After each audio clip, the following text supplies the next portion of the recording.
जो तो प्रेम खेलन का चाओ, सिर तर तली गली मेरी आओ। ਜਦੋਂ ਵੀ ਕੋਈ ਸਿੱਖ ਸ਼ਰਧਾ ਭਾਵਨਾ ਨਾਲ ਬਾਬਾ ਦੀਪ ਸਿੰਘ ਜੀ ਦੀ ਤਸਵੀਰ ਵੱਲ ਵੇਖਦਾ ਹੈ ਤਾਂ ਸ਼੍ਰੀ ਗੁਰੂ ਨਾਨਕ ਸਾਹਿਬ ਦੀਆਂ ਉਚਾਰੀਆਂ ਇਹ ਸਤਰਾਂ ਬਦੋ-ਬਦੀ ਸੁਰਤ ਵਿੱਚ ਆ ਜਾਂਦੀਆਂ ਹਨ। ਅਮਰ ਸ਼ਹੀਦ ਬਾਬਾ ਦੀਪ ਸਿੰਘ ਜੀ ਉਹ ਸੂਰਮੇ ਜਿਨ੍ਹਾਂ ਸੀਸ ਧੜ ਤੋਂ ਜੁਦਾ ਹੋ ਜਾਣ ਤੋਂ ਬਾਅਦ ਵੀ ਆਪਣਾ ਵਚਨ ਪੂਰਾ ਕੀਤਾ ਤੇ ਸ਼੍ਰੀ ਹਰਿਮੰਦਰ ਸਾਹਿਬ ਨੂੰ ਆਜ਼ਾਦ ਕਰਾਉਣ ਲਈ ਅੰਤ ਤੱਕ ਲੜਦੇ ਰਹੇ। ਜੇ ਲੋੜ ਪਈ ਤਾਂ ਸਾਰੀ ਉਮਰ ਦਿਨ ਵਿੱਚ 14-14 ਘੰਟੇ ਗੁਰੂ ਘਰ ਲਈ ਕਲਮ ਚਲਾਉਂਦੇ ਰਹੇ ਤੇ ਜੇ ਮੌਕਾ ਆਇਆ ਖੰਡੇ ਖੜਕਾਉਣ ਦਾ ਤਾਂ 75 ਸਾਲ ਦੀ ਉਮਰ ਵਿੱਚ ਵੀ 18 ਸ਼ੇਰ ਦਾ ਖੰਡਾ ਫੜ ਕੇ ਦੁਸ਼ਮਣ ਦੇ ਦੰਦ ਖੱਟੇ ਕਰਨ ਤੋਂ ਪਿੱਛੇ ਨਹੀਂ ਹਟੇ। ਤੇ ਜੇ ਗੱਲ ਕਰੀਏ ਕੌਮ ਵਿੱਚ ਉਹਨਾਂ ਦੇ ਸਤਿਕਾਰ ਦੀ ਤਾਂ ਉਹ ਇੰਨਾ ਉੱਚਾ ਸੀ ਕਿ ਜਿਸ ਵੇਲੇ 1733 ਵਿੱਚ ਨਵਾਬ ਕਪੂਰ ਸਿੰਘ ਨੂੰ ਨਵਾਬੀ ਪੇਸ਼ ਕੀਤੀ ਗਈ ਤਾਂ ਉਹਨਾਂ ਦਾ ਕਹਿਣਾ ਸੀ ਕਿ ਜੇ ਇਹ ਨਵਾਬੀ ਸਾਹਮਣੇ ਬੈਠੇ ਕੌਮ ਦੀਆਂ ਸਭ ਤੋਂ ਮਹਾਨ ਸ਼ਖਸੀਅਤਾਂ ਇਹਨਾਂ 5 ਸਿੰਘਾਂ ਦੇ ਪੈਰਾਂ ਨੂੰ ਛੁਆ ਕੇ ਮੇਰੀ ਝੋਲੀ ਵਿੱਚ ਪਾਈ ਜਾਵੇ ਤਾਂ ਮੈਂ ਇਹਨਾਂ ਨੂੰ ਪ੍ਰਵਾਨ ਕਰੂੰਗਾ। ਤੇ ਉਹਨਾਂ 5 ਸਿੰਘਾਂ ਵਿੱਚ ਵੀ ਸਰਦਾਰ ਜੱਸਾ ਸਿੰਘ ਅੱਲੂਵਾਲੀਆ, ਮਹਾਰਾਜਾ ਰਣਜੀਤ ਸਿੰਘ ਦੇ ਦਾਦਾ ਜੀ ਸਰਦਾਰ ਚੜ੍ਹਤ ਸਿੰਘ ਸ਼ੁਕਰਚੱਕੀਆ, ਸਰਦਾਰ ਦਰਬਾਰਾ ਸਿੰਘ ਜੀ ਤੇ ਸਰਦਾਰ ਕਰਮ ਸਿੰਘ ਸ਼ਹੀਦ ਦੇ ਨਾਲ ਬਾਬਾ ਦੀਪ ਸਿੰਘ ਜੀ ਵੀ ਮੌਜੂਦ ਸਨ। ਕਮੈਂਟ ਬਾਕਸ ਵਿੱਚ ਕੀਤੇ ਤੁਹਾਡੇ ਸੁਜੈਸ਼ਨਸ ਮੇਰੇ ਲਈ ਹੁਕਮ ਬਰਾਬਰ ਹਨ। ਲਾਸਟ ਵੀਡੀਓ ਦੇ ਕਮੈਂਟ ਬਾਕਸ ਵਿੱਚ ਬਹੁਤ ਸਾਰੀਆਂ ਫਰਮਾਇਸ਼ਾਂ ਆਈਆਂ ਸਨ ਕਿ ਬਾਬਾ ਦੀਪ ਸਿੰਘ ਜੀ ਤੇ ਵੀਡੀਓ ਬਣਾਈ ਜਾਵੇ, ਸੋ ਤੁਹਾਡਾ ਸਭ ਦਾ ਹੁਕਮ ਸਿਰ ਮੱਥੇ ਪ੍ਰਵਾਨ। ਅਮਰ ਸ਼ਹੀਦ ਬਾਬਾ ਦੀਪ ਸਿੰਘ ਜੀ ਤੇ ਵੀਡੀਓ ਹਾਜ਼ਰ ਹੈ। ਜਾਣਾਂਗੇ ਸ਼ੁਰੂ ਤੋਂ ਅੰਤ ਤੱਕ ਬਾਬਾ ਜੀ ਦੇ ਜੀਵਨ ਦਾ ਪੂਰਾ ਇਤਿਹਾਸ। ਮੋٹے ਤੌਰ ਤੇ ਬਿਨਾਂ ਸੀਸ ਤੋਂ ਲੜਨ ਦੀ ਘਟਨਾ ਤਾਂ ਤੁਸੀਂ ਸਭ ਨੇ ਸੁਣੀ ਹੋਣੀ ਹੈ, ਪਰ ਅੱਜ ਡਿਟੇਲ ਵਿੱਚ ਜਾਣਾਂਗੇ ਸ਼ੁਰੂ ਤੋਂ ਅੰਤ ਤੱਕ ਉਸ ਦਿਨ ਦੀ ਪੂਰੀ ਜੰਗ ਦਾ ਇਤਿਹਾਸ। ਪਰ ਸ਼ੁਰੂ ਕਰਨ ਤੋਂ ਪਹਿਲਾਂ ਜੇ ਤੁਸੀਂ ਇਸ ਚੈਨਲ ਤੇ ਨਵੇਂ ਆਏ ਹੋ ਜਾਂ ਇਹ ਵੀਡੀਓ ਤੁਹਾਨੂੰ WhatsApp ਤੇ ਕਿਸੇ ਸੱਜਣ ਨੇ ਸ਼ੇਅਰ ਕੀਤਾ ਹੈ ਤਾਂ YouTube ਤੇ ਆ ਕੇ ਸਕਸੈਸ ਦਾ ਰਾਹ ਚੈਨਲ ਨੂੰ ਸਬਸਕ੍ਰਾਈਬ ਜ਼ਰੂਰ ਕਰ ਲਿਓ ਤਾਂ ਜੋ ਸਿੱਖ ਇਤਿਹਾਸ ਨਾਲ ਜੁੜੇ ਇਸ ਤਰ੍ਹਾਂ ਦੇ ਸ਼ਾਨਦਾਰ ਵੀਡੀਓਜ਼ ਤੁਹਾਡੇ ਤੱਕ ਪਹੁੰਚਦੇ ਰਹਿਣ। ਸਰਦਾਰ ਜੱਸਾ ਸਿੰਘ ਰਾਮਗੜੀਆ ਨੇ ਕਿਉਂ ਕੀਤਾ ਆਪਣੀ ਧੀ ਦਾ ਕਤਲ? ਸਰਦਾਰ ਉਦਮ ਸਿੰਘ ਨੇ ਜਨਰਲ ਡਾਇਰ ਨੂੰ ਗੋਲੀ ਨਹੀਂ ਮਾਰੀ ਸੀ? ਕੀ ਸ਼੍ਰੀ ਗੁਰੂ ਗੋਬਿੰਦ ਸਿੰਘ ਜੀ ਨੇ 3 ਵਿਆਹ ਕਰਵਾਏ ਸਨ? ਸਿੱਖ ਕੌਮ ਦਾ ਅਣਗੋਲਿਆ ਸੂਰਮਾ ਜਨਰਲ ਜ਼ੋਰਾਵਰ ਸਿੰਘ ਜਿਹਦਾ ਮਾਸ ਖਰੀਦ ਕੇ ਦੁਸ਼ਮਣ ਘਰਾਂ ਨੂੰ ਲੈ ਗਏ। ਕੀ ਮਾਤਾ ਭਾਗ ਕੌਰ ਜੀ ਗੁਰੂ ਗੋਬਿੰਦ ਸਿੰਘ ਜੀ ਨਾਲ ਨਗਨ ਰਹਿੰਦੇ ਸਨ? ਗੱਦਾਰੀ ਕਾਰਨ ਕਿਸ ਤਰ੍ਹਾਂ ਹੋਈ ਸਰਦਾਰ ਹਰੀ ਸਿੰਘ ਨਲੂਆ ਦੀ ਸ਼ਹੀਦੀ? ਮਹਾਰਾਜਾ ਰਣਜੀਤ ਸਿੰਘ ਤੋਂ ਬਾਅਦ ਸਿੱਖ ਰਾਜ ਦਾ ਅੰਤ ਕਿਵੇਂ ਹੋਇਆ? ਰਾਵਣ ਤੇ ਜਰਨੈਲ ਭਿੰਡਰਾਂਵਾਲਾ ਵਿੱਚ ਕੀ ਸਮਾਨਤਾ ਸਨ? ਆਖਰ ਕਿਉਂ ਸਿੱਖਾਂ ਨੇ ਦਿੱਲੀ ਜਿੱਤ ਕੇ ਵਾਪਸ ਮੋੜ ਦਿੱਤੀ? ਤੁਸੀਂ ਸਮਝਦੇ ਹੋ ਕਿ ਜਿਹੜੇ ਟੌਪਿਕ ਬਾਰੇ ਤੁਹਾਨੂੰ ਸਭ ਕੁਝ ਪਤਾ ਹੈ ਪਹਿਲਾ ਵੀਡੀਓ ਉਸੇ ਟੌਪਿਕ ਦਾ ਦੇਖਿਓ, ਤੁਹਾਨੂੰ 100 ਨਵੀਆਂ ਗੱਲਾਂ ਪਤਾ ਲੱਗਣਗੀਆਂ। ਤੇ ਨਾਲ ਹੀ ਇਸੇ ਤਰ੍ਹਾਂ ਕਮੈਂਟ ਬਾਕਸ ਵਿੱਚ ਟਾਈਪ ਕਰਕੇ ਦੱਸਦੇ ਰਹੋ ਕਿ ਤੁਸੀਂ ਅਗਲਾ ਵੀਡੀਓ ਕਿਸ ਟੌਪਿਕ ਤੇ ਦੇਖਣਾ ਚਾਹੁੰਦੇ ਹੋ। ਸ਼ਹੀਦ ਜਸਵੰਤ ਸਿੰਘ ਜੀ ਖਾਲੜਾ, ਸ਼ਹੀਦ ਕਰਤਾਰ ਸਿੰਘ ਜੀ ਸਰਾਭਾ, ਜਾਂ ਇਹਨਾਂ ਦਿਨਾਂ 'ਚ ਮੈਂ ਇੱਕ ਬੜੀ ਹੀ ਇੰਟਰਸਟਿੰਗ ਬੁੱਕ ਪੜ੍ਹ ਰਿਹਾ ਸੀ ਤੇ ਸਿੱਖ ਵੀ ਨਿਗਲਿਆ ਗਿਆ। ਇਹਦੇ ਵਿੱਚ ਐਕਸਪਲੇਨ ਕੀਤਾ ਗਿਆ ਹੈ ਕਿ ਕਿਸ ਤਰ੍ਹਾਂ ਬਾਕੀ ਘੱਟ ਗਿਣਤੀ ਕੌਮਾਂ ਨੂੰ ਨਿਗਲਣ ਤੋਂ ਬਾਅਦ ਹਿੰਦੂ ਧਰਮ ਹੁਣ ਸਿੱਖੀਜ਼ਮ ਨੂੰ ਨਿਗਲਣ ਦੀ ਤਿਆਰੀ ਕਰ ਰਿਹਾ ਹੈ। ਜੇ ਇਸ ਵੀਡੀਓ ਨੂੰ ਸਭ ਤੋਂ ਵੱਧ ਕਮੈਂਟ ਮਿਲਣਗੇ ਅਗਲਾ ਵੀਡੀਓ ਉਸੇ ਟੌਪਿਕ ਤੇ। ਸ਼ੁਰੂ ਤੋਂ ਸ਼ੁਰੂ ਕਰੀਏ ਤਾਂ ਬਾਬਾ ਦੀਪ ਸਿੰਘ ਜੀ ਦਾ ਜਨਮ ਪਿੰਡ ਪੂਹੂਵਿੰਡ ਅੱਜ ਦੇ ਅੰਮ੍ਰਿਤਸਰ ਵਿਖੇ 26 ਜਨਵਰੀ 1682 ਨੂੰ ਮਾਤਾ ਜੋਨੀ ਜੀ ਦੀ ਕੁੱਖ ਤੋਂ ਭਾਈ ਭਗਤਾ ਜੀ ਦੇ ਘਰ ਹੋਇਆ ਸੀ। ਤੇ ਜੇ ਆਪਾਂ ਪਰਿਵਾਰ ਪਿਛੋਕੜ ਦੀ ਗੱਲ ਕਰੀਏ ਤਾਂ ਅੱਜ ਤੋਂ 5000 ਸਾਲ ਪਹਿਲਾਂ ਕੈਪਸੀਅਨ ਸਾਗਰ ਤੇ ਮਿਡਲ ਏਸ਼ੀਆ ਤੋਂ ਕੁਝ ਫਿਰਕੂ ਕਬੀਲੇ ਇੱਥੇ ਪੰਜਾਬ ਵਿੱਚ ਆ ਕੇ ਪਿੰਡਾਂ ਦੇ ਰੂਪ ਵਿੱਚ ਵਸ ਗਏ ਸਨ। ਉਹਨਾਂ ਦਾ ਕਬੀਲਾਈ ਸੱਭਿਆਚਾਰ ਇੱਥੇ ਰੱਜ ਕੇ ਫਲਿਆ ਫੂਲਿਆ ਤੇ ਆਪਣੇ ਸੱਭਿਆਚਾਰ ਦੇ ਅਨੁਸਾਰ ਹੀ ਉਹਨਾਂ ਨੇ ਆਪਣੀਆਂ ਗੋਤਾਂ ਨਿਰਧਾਰਿਤ ਕੀਤੀਆਂ। ਇਹਨਾਂ ਚੋਂ ਸੂਰਜ ਪੰਛੀਆਂ ਦੀ ਸੰਧੂ ਗੋਤਰ 'ਚ ਬਾਬਾ ਦੀਪ ਸਿੰਘ ਜੀ ਦਾ ਜਨਮ ਹੋਇਆ ਸੀ। ਪਰ ਮੇਰੀ ਸੰਗਤ ਮੂਹਰੇ ਹੱਥ ਜੋੜ ਕੇ ਬੇਨਤੀ ਹੈ ਕਿ ਇਹ ਗੋਤਰ ਮੈਂ ਸਿਰਫ ਨੌਲੇਜ ਲਈ ਹੀ ਦੱਸੀ ਹੈ। ਇਹਨਾਂ ਗੋਤਰਾਂ ਦਾ ਮਹੱਤਵ ਉਦੋਂ 0 ਹੋ ਜਾਂਦਾ ਹੈ ਜਦੋਂ ਨਾਮ ਦੇ ਨਾਲ ਕੋਰ ਜਾਂ ਸਿੰਘ ਲੱਗ ਜਾਵੇ। ਸਾਡੇ ਗੁਰੂ ਸਾਹਿਬਾਨਾਂ ਨੇ ਪਹਿਲੀ ਜੋਤ ਤੋਂ ਲੈ ਕੇ ਅਖੀਰ ਤੱਕ ਵਾਰ-ਵਾਰ ਕਦੀ ਪੰਗਤ 'ਚ ਸਭ ਨੂੰ ਬਰਾਬਰ ਬਿਠਾ ਕੇ ਕਦੀ ਇੱਕੋ ਬਾਟੇ ਨਾਲ ਸਭ ਨੂੰ ਅੰਮ੍ਰਿਤਪਾਨ ਕਰਾ ਕੇ ਇਹ ਸੰਦੇਸ਼ਾ ਦਿੱਤਾ ਹੈ ਕਿ ਹਰ ਸਿੰਘ ਤੇ ਕੋਰ ਖਾਲਸਾ ਪੰਥ ਵਿੱਚ ਬਰਾਬਰ ਹੈ। ਪਰ ਆਪਾਂ ਆਪਣੀਆਂ ਮਹਾਨ ਸ਼ਖਸੀਅਤਾਂ ਨੂੰ ਵੀ ਗੋਤਾਂ ਦੇ ਆਧਾਰ ਤੇ ਵੰਡ ਰੱਖਿਆ ਹੈ ਕਿ ਫਲਾਣਾ ਸਾਡੀ ਗੋਤ ਦਾ ਹੈ ਤੇ ਫਲਾਣਾ ਤੁਹਾਡੀ ਗੋਤ ਦਾ। ਸੋ ਪਲੀਜ਼ ਕਮੈਂਟ ਬਾਕਸ ਵਿੱਚ ਇਸ ਗੱਲ ਨਾਲ ਰਿਲੇਟਡ ਕੁਝ ਵੀ ਲਿਖਣ ਦੀ ਖੇਚਲ ਨਾ ਕਰਿਓ ਜੀ। ਬਾਬਾ ਦੀਪ ਸਿੰਘ ਜੀ ਦੇ ਬਚਪਨ ਦਾ ਨਾਮ ਦੀਪਾ ਸੀ ਤੇ ਉਹਨਾਂ ਦਾ ਪਰਿਵਾਰ ਸ਼ੁਰੂ ਤੋਂ ਹੀ ਗੁਰੂ ਘਰ ਨਾਲ ਜੁੜਿਆ ਹੋਇਆ ਸੀ। ਬਚਪਨ 'ਚ ਜਦੋਂ ਇੱਕ ਵਾਰ ਉਹ ਆਪਣੇ ਪਰਿਵਾਰ ਦੇ ਨਾਲ ਸ਼੍ਰੀ ਕਲਗੀਧਰ ਪਾਤਸ਼ਾਹ ਦੇ ਦਰਸ਼ਨ ਕਰਨ ਅਨੰਦਪੁਰ ਸਾਹਿਬ ਗਏ ਤਾਂ ਭਾਈ ਦੀਪਾ ਜੀ ਦਾ ਮਨ ਉੱਥੇ ਇੰਨਾ ਲੱਗਿਆ ਕਿ ਉਹਨਾਂ ਨੇ ਮਾਤਾ ਪਿਤਾ ਦੇ ਨਾਲ ਵਾਪਸ ਨਾ ਜਾਂਦੇ ਹੋਏ ਉੱਥੇ ਹੀ ਰਹਿਣ ਦਾ ਫੈਸਲਾ ਕਰ ਲਿਆ ਤੇ ਇੱਥੇ ਹੀ ਰਹਿ ਕੇ ਉਹਨਾਂ ਨੇ ਆਪਣੀ ਤਾਲੀਮ ਪੂਰੀ ਕੀਤੀ। ਛੇਤੀ ਹੀ ਉਹ ਸੰਸਕ੍ਰਿਤ, ਫਾਰਸੀ ਤੇ ਗੁਰਮੁਖੀ ਭਾਸ਼ਾ ਵਿੱਚ ਨਿਪੁੰਨ ਹੋ ਗਏ। ਤੇ ਦੂਜੇ ਪਾਸੇ ਜੇ ਗੱਲ ਕਰੀਏ ਸ਼ਸਤਰ ਵਿੱਦਿਆ ਦੀ ਤਾਂ ਉਹਨਾਂ ਨੇ ਘੋੜਸਵਾਰੀ, ਤੀਰੰਦਾਜ਼ੀ ਤੇ ਤਲਵਾਰਬਾਜ਼ੀ ਦੇ ਨਾਲ-ਨਾਲ ਬੰਦੂਕ ਤੇ ਤੋਪ ਚਲਾਉਣਾ ਵੀ ਸਿੱਖ ਲਿਆ ਸੀ, ਜੋ ਉਹਨਾਂ ਸਮਿਆਂ ਵਿੱਚ ਕੋਈ ਵਿਰਲਾ ਹੀ ਜਾਣਦਾ ਸੀ। ਇਸ ਤਰ੍ਹਾਂ ਜਿੱਥੇ ਇੱਕ ਪਾਸੇ ਉਹਨਾਂ ਦਾ ਨਾਮ ਕੌਮ ਦੇ ਚੋਟੀ ਦੇ ਯੋਧਿਆਂ 'ਚ ਗਿਣਿਆ ਜਾਣ ਲੱਗ ਪਿਆ ਉੱਥੇ ਹੀ ਦੂਜੇ ਪਾਸੇ ਉਹ ਕੌਮ ਦੇ ਸਭ ਤੋਂ ਉੱਚ ਪੱਧਰ ਦੇ ਵਿਦਵਾਨਾਂ 'ਚ ਵੀ ਸ਼ੁਮਾਰ ਹੋ ਗਏ। ਤੇ 1699 ਵਿੱਚ ਜਦੋਂ ਖਾਲਸਾ ਪੰਥ ਸਾਜਿਆ ਗਿਆ ਤਾਂ ਜਿਹੜੇ ਭਾਗਾਂ ਵਾਲੇ ਸ਼ੁਰੂਆਤੀ ਲੋਕਾਂ ਨੂੰ ਸ਼੍ਰੀ ਗੁਰੂ ਗੋਬਿੰਦ ਸਿੰਘ ਜੀ ਨੇ ਆਪ ਅੰਮ੍ਰਿਤ ਛਕਾਇਆ ਸੀ, ਉਹਨਾਂ 'ਚ ਬਾਬਾ ਦੀਪ ਸਿੰਘ ਜੀ ਵੀ ਸ਼ਾਮਿਲ ਸਨ। ਤੇ 1703 ਵਿੱਚ ਜਦੋਂ ਉਹਨਾਂ ਦੇ ਪਿਤਾ ਜੀ ਇੱਕ ਵਾਰ ਫੇਰ ਅਨੰਦਪੁਰ ਸਾਹਿਬ ਆਏ ਤਾਂ ਗੁਰੂ ਸਾਹਿਬ ਤੋਂ ਆਗਿਆ ਲੈ ਕੇ ਇਸ ਵਾਰ ਜਾਂਦੇ ਸਮੇਂ ਉਹ ਬਾਬਾ ਦੀਪ ਸਿੰਘ ਨੂੰ ਆਪਣੇ ਨਾਲ ਹੀ ਪਿੰਡ ਲੈ ਗਏ। ਪਿੰਡ ਜਾ ਕੇ ਬਾਬਾ ਦੀਪ ਸਿੰਘ ਜੀ ਨੇ ਆਪਣੇ ਨੇੜੇ ਤੇੜੇ ਦੇ ਇਲਾਕੇ ਵਿੱਚ ਗੁਰਮਤਿ ਪ੍ਰਚਾਰ ਤੇ ਗੁਰਮੁਖੀ ਸਿਖਾਉਣ ਦੀ ਸੇਵਾ ਸ਼ੁਰੂ ਕਰ ਦਿੱਤੀ। 1704 ਵਿੱਚ ਸ੍ਰੀ ਅਨੰਦਪੁਰ ਸਾਹਿਬ ਨੂੰ ਘੇਰਾ ਪੈਣ ਤੋਂ ਲੈ ਕੇ ਸਰਸਾ ਦੇ ਕੰਢੇ ਹੋਇਆ ਪਰਿਵਾਰ ਵਿਛੋੜਾ, ਚਮਕੌਰ ਦੀ ਜੰਗ ਤੇ ਸਾਕਾ ਸਰਹੰਦ, ਇਹ ਸਾਰੇ ਵਰਤਾਰੇ ਦੌਰਾਨ ਬਾਬਾ ਦੀਪ ਸਿੰਘ ਜੀ ਆਪਣੇ ਜੱਦੀ ਪਿੰਡ ਵਿੱਚ ਹੀ ਸਨ, ਕਿਉਂਕਿ ਉਸ ਸਮੇਂ ਸੰਚਾਰ ਦੇ ਸਾਧਨ ਵਿਰਲੇ ਹੀ ਹੁੰਦੇ ਸਨ। ਗੁਰੂ ਸਾਹਿਬ ਨਾਲ ਵਾਪਰੇ ਇਸ ਸਾਰੇ ਵਰਤਾਰੇ ਬਾਰੇ ਬਾਬਾ ਦੀਪ ਸਿੰਘ ਜੀ ਨੂੰ ਬਹੁਤ ਬਾਅਦ ਵਿੱਚ ਜਾ ਕੇ ਪਤਾ ਲੱਗਿਆ। ਦੁਨੀਆ ਦੀ ਤਵਾਰੀਖ ਤੇ ਵਿਲੱਖਣ ਇਤਿਹਾਸ ਰਚਣ ਤੋਂ ਬਾਅਦ ਜਦੋਂ ਸਤਿਗੁਰ ਪਾਤਸ਼ਾਹ ਸ਼੍ਰੀ ਦਮਦਮਾ ਸਾਹਿਬ ਪਹੁੰਚੇ ਤਾਂ ਇਹ ਸਮਾਂ ਜੰਗਾਂ ਯੁੱਧਾਂ ਤੋਂ ਬਾਅਦ ਥੋੜਾ ਜਿਹਾ ਸ਼ਾਂਤੀ ਵਾਲਾ ਸੀ। ਸੋ ਇਸ ਸਮੇਂ ਨੂੰ ਯੂਟਿਲਾਈਜ਼ ਕਰਨ ਲਈ ਗੁਰੂ ਪਾਤਸ਼ਾਹ ਨੇ 9ਵੇਂ ਪਾਤਸ਼ਾਹ ਸ਼੍ਰੀ ਗੁਰੂ ਤੇਗ ਬਹਾਦਰ ਜੀ ਦੀ ਬਾਣੀ ਵਿੱਚ ਜੋੜ ਕੇ ਆਦਿ ਗ੍ਰੰਥ ਸਾਹਿਬ ਦੀ ਸੰਪਾਦਨਾ ਕਰਨ ਦਾ ਨਿਸ਼ਚੈ ਕੀਤਾ। ਇਸ ਪਵਿੱਤਰ ਗ੍ਰੰਥ ਲਈ ਮੈਂ ਸ਼੍ਰੀ ਆਦਿ ਗ੍ਰੰਥ ਸਾਹਿਬ ਸ਼ਬਦ ਦੀ ਵਰਤੋਂ ਇਸ ਲਈ ਕੀਤੀ ਹੈ ਕਿਉਂਕਿ ਗੁਰੂ ਗੱਦੀ ਉਸ ਸਮੇਂ ਸ਼੍ਰੀ ਗੁਰੂ ਗੋਬਿੰਦ ਸਿੰਘ ਜੀ ਕੋਲ ਸੀ ਤੇ ਇਸ ਪਵਿੱਤਰ ਗ੍ਰੰਥ ਲਈ ਹਜੇ ਸ਼੍ਰੀ ਆਦਿ ਗ੍ਰੰਥ ਸਾਹਿਬ ਸ਼ਬਦ ਦੀ ਵਰਤੋਂ ਹੀ ਕੀਤੀ ਜਾਂਦੀ ਸੀ। ਇਸ ਮਹਾਨ ਕਾਰਜ ਲਈ ਕੌਮ ਦੇ ਦੋ ਸਭ ਤੋਂ ਚੋਟੀ ਦੇ ਵਿਦਵਾਨਾਂ ਦੀ ਡਿਊਟੀ ਲਾਈ ਗਈ। ਪਹਿਲੇ ਸਨ ਭਾਈ ਮਨੀ ਸਿੰਘ ਜੀ ਜੋ ਹੁਣ ਦਿੱਲੀ ਤੋਂ ਵਾਪਸ ਆ ਚੁੱਕੇ ਸਨ। ਦੱਸਣਯੋਗ ਗੱਲ ਹੈ ਕਿ ਸਰਸਾ ਦੇ ਵਿਛੋੜੇ ਸਮੇਂ ਭਾਈ ਮਨੀ ਸਿੰਘ ਜੀ ਗੁਰੂ ਘਰ ਦੇ ਮਹਿਲਾਂ ਨਾਲ ਦਿੱਲੀ ਵੱਲ ਚਲੇ ਗਏ ਸਨ। ਤੇ ਦੂਜੇ ਸਨ ਬਾਬਾ ਦੀਪ ਸਿੰਘ ਜੀ ਜਿਨ੍ਹਾਂ ਨੂੰ ਸਪੈਸ਼ਲੀ ਇਸ ਕੰਮ ਲਈ ਸੱਦਾ ਭੇਜ ਕੇ ਉਹਨਾਂ ਦੇ ਪਿੰਡ ਤੋਂ ਬੁਲਾਇਆ ਗਿਆ ਸੀ। ਸ਼੍ਰੀ ਆਦਿ ਗ੍ਰੰਥ ਸਾਹਿਬ ਦੀ ਮੁੱਖ ਭੀੜ ਉਸ ਸਮੇਂ ਧੀਰ ਮੱਲੀਆਂ ਕੋਲ ਸੀ ਤੇ ਜਦੋਂ ਉਹਨਾਂ ਖੋਟੀ ਨੀਤੀਆਂ ਨੇ ਇਸ ਨੂੰ ਦੇਣ ਤੋਂ ਮਨਾ ਕਰ ਦਿੱਤਾ ਤਾਂ ਇਸ ਮਹਾਨ ਕਾਰਜ ਨੂੰ ਸੰਪੂਰਨ ਕਰਨ ਵਿੱਚ ਇੱਕ ਵੱਡੀ ਅੜਚਨ ਖੜੀ ਹੋ ਗਈ। ਤਾਂ ਦਸਮ ਪਿਤਾ ਸ਼੍ਰੀ ਗੁਰੂ ਗੋਬਿੰਦ ਸਿੰਘ ਜੀ ਨੇ ਆਪਣੇ ਮੁਖ ਨਾਲ ਪੂਰੇ ਆਦਿ ਗ੍ਰੰਥ ਸਾਹਿਬ ਦਾ ਉਚਾਰਨ ਕੀਤਾ ਤੇ ਬਾਬਾ ਦੀਪ ਸਿੰਘ ਜੀ ਤੇ ਭਾਈ ਮਨੀ ਸਿੰਘ ਜੀ ਨੇ ਇਸ ਨੂੰ ਲਿਖਤ ਰੂਪ ਵਿੱਚ ਉਤਾਰਿਆ। ਇਸ ਤਰ੍ਹਾਂ ਸਾਡੇ 11ਵੇਂ ਗੁਰੂ ਨੂੰ ਅੰਤਿਮ ਰੂਪ ਦੇਣ ਦਾ ਮਹਾਨ ਕਾਰਜ ਸੰਪੂਰਨ ਹੋ ਪਾਇਆ। ਇੱਥੇ ਦੋ ਗੱਲਾਂ ਥੋੜੀਆਂ ਜਿਹੀਆਂ ਕਲੀਅਰ ਕਰਨ ਵਾਲੀਆਂ ਹਨ। ਇੱਕ ਤਾਂ ਕਿਹਾ ਜਾਂਦਾ ਹੈ ਕਿ ਲਿਖਣ ਦੀ ਡਿਊਟੀ ਭਾਈ ਮਨੀ ਸਿੰਘ ਜੀ ਦੀ ਲਾਈ ਗਈ ਸੀ, ਸਿਆਹੀ ਤੇ ਕਲਮ ਦਾ ਇੰਤਜ਼ਾਮ ਕਰਨਾ ਇਹ ਜ਼ਿੰਮਾ ਬਾਬਾ ਦੀਪ ਸਿੰਘ ਜੀ ਕੋਲ ਸੀ। ਪਰ ਸਿਰਫ ਸਿਆਹੀ ਤੇ ਕਲਮ ਦਾ ਇੰਤਜ਼ਾਮ ਕਰਨ ਲਈ ਕੌਮ ਦੇ ਸਭ ਤੋਂ ਵੱਡੇ ਵਿਦਵਾਨ ਨੂੰ ਇੰਨੀ ਦੂਰੋਂ ਸੱਦਣ ਦੀ ਕੀ ਲੋੜ ਸੀ? ਇਹ ਸੇਵਾ ਤਾਂ ਉੱਥੇ ਮੌਜੂਦ ਕੋਈ ਵੀ ਸਿੰਘ ਕਰ ਸਕਦਾ ਸੀ। ਅਕਸਰ ਬਾਬਾ ਦੀਪ ਸਿੰਘ ਜੀ ਨੂੰ ਸੱਦਾ ਭੇਜਣ ਤੇ ਉਹਨਾਂ ਨੂੰ ਆਉਣ ਤੇ ਕੋਈ 10 ਕੁ ਦਿਨ ਦਾ ਸਮਾਂ ਤਾਂ ਲੱਗਿਆ ਹੀ ਹੋਊਗਾ ਤੇ ਉਹਨਾਂ ਜੰਗਾਂ ਯੁੱਧਾਂ ਦੇ ਮਾਹੌਲ ਵਿੱਚ 10 ਦਿਨਾਂ ਦੀ ਬੜੀ ਵੱਡੀ ਕੀਮਤ ਸੀ। ਇਹ ਉਡੀਕ ਕਰਦੇ ਰਹਿਣਾ ਕਿ ਬਾਬਾ ਦੀਪ ਸਿੰਘ ਜੀ ਆ ਕੇ ਸਿਆਹੀ ਤੇ ਕਲਮ ਦੀ ਸੇਵਾ ਸੰਭਾਲਣਗੇ ਤੇ ਫਿਰ ਕੰਮ ਸ਼ੁਰੂ ਕੀਤਾ ਜਾਊਗਾ, ਇਹ ਸੁਣਨ ਵਿੱਚ ਥੋੜਾ ਜਿਹਾ ਅਜੀਬ ਜਿਹਾ ਲੱਗਦਾ ਹੈ। ਕੁਝ ਵਿਦਵਾਨਾਂ ਦੇ ਹਿਸਾਬ ਨਾਲ ਕੌਮ ਦੇ ਇਹਨਾਂ ਦੋਵਾਂ ਚੋਟੀ ਦੇ ਵਿਦਵਾਨਾਂ ਦੀ ਡਿਊਟੀ ਲਿਖਤ ਕਾਰਜ ਨੂੰ ਸੰਪੂਰਨ ਕਰਨ ਦੀ ਹੀ ਲਾਈ ਹੋਊਗੀ, ਜੋ ਜ਼ਿਆਦਾ ਰੀਅਲਿਸਟਿਕ ਲੱਗਦਾ ਹੈ। ਤੇ ਦੂਸਰਾ, ਕਈ ਲੋਕਾਂ ਦੇ ਮਨ ਵਿੱਚ ਇਸ ਗੱਲ ਨੂੰ ਲੈ ਕੇ ਵੀ ਸ਼ੰਕਾ ਹੋ ਸਕਦੀ ਹੈ ਕਿ 3 ਦਿਨਾਂ ਤੱਕ ਪੜ੍ਹੇ ਜਾਣ ਤੇ ਸੰਪੂਰਨ ਹੋਣ ਵਾਲਾ ਸ਼੍ਰੀ ਗੁਰੂ ਗ੍ਰੰਥ ਸਾਹਿਬ ਜੀ ਦਾ ਪੂਰਾ ਸਰੂਪ ਸ਼੍ਰੀ ਗੁਰੂ ਗੋਬਿੰਦ ਸਿੰਘ ਜੀ ਨੂੰ ਯਾਦ ਕਿਵੇਂ ਹੋ ਸਕਦਾ ਹੈ।